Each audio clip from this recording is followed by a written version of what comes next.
ఈ ఫైల్లో వివరించిన మేజర్ సహా గారి అద్భుత శౌర్యగాథ ఆధారంగా ఒక స్ఫూర్తిదాయకమైన కథ. లక్ష్యం వైపు సాగిన వీర ప్రయాణం.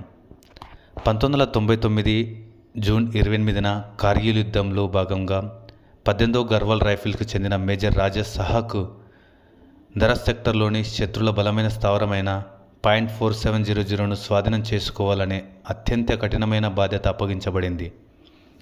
శత్రులు కొండపై సురక్షితమైన బంకర్లో ఉండి కింద నుండి వచ్చే భారత సైనికులపై నిరంతరం ఫిరంగులు, ఆటోమేటిక్ తుపాకులతో బుల్లెట్ల వర్షం కురిపిస్తున్నారు. ప్రాణాలకు తెగించి కొండ ఎక్కడం దాదాపు అసాధ్యం అనిపించిన మేజర్ రాజేష్ వెనకడుగు వేయలేదు. తన ప్రాణ రక్షణను సైతం పక్కన పెట్టి కేవలం 10 మంది వీర జవాన్లతో కలిసి శత్రుల ఎదురుదాడిని తట్టుకుంటూ కొండపైకి దూసుకెళ్లారు. శత్రుల ప్రధాన బంకర్ సమీపానికి చేరుకోగానే ఆయన పాకుకుంటూ వెళ్ళి అత్యంత ధైర్యంతో ఒక గ్రెనేడ్ను బంకర్ రంధ్రంలోకి విసిరారు.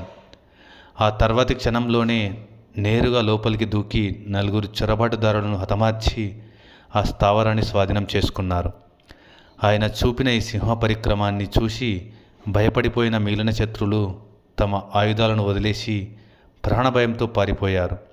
ఈ అసాధారణ ధైర్య సాహసాలకు గాను ఆయనకు వీరచక్ర పురస్కారం లభించింది. ఈ కథ ఇచ్చే సందేశం ఏంటంటే, మన జీవితంలో కూడా సమస్యలు కొండంత ఎత్తులో ఎదుర్కోవడం అసాధ్యం అన్నట్లుగా అనిపించవచ్చు.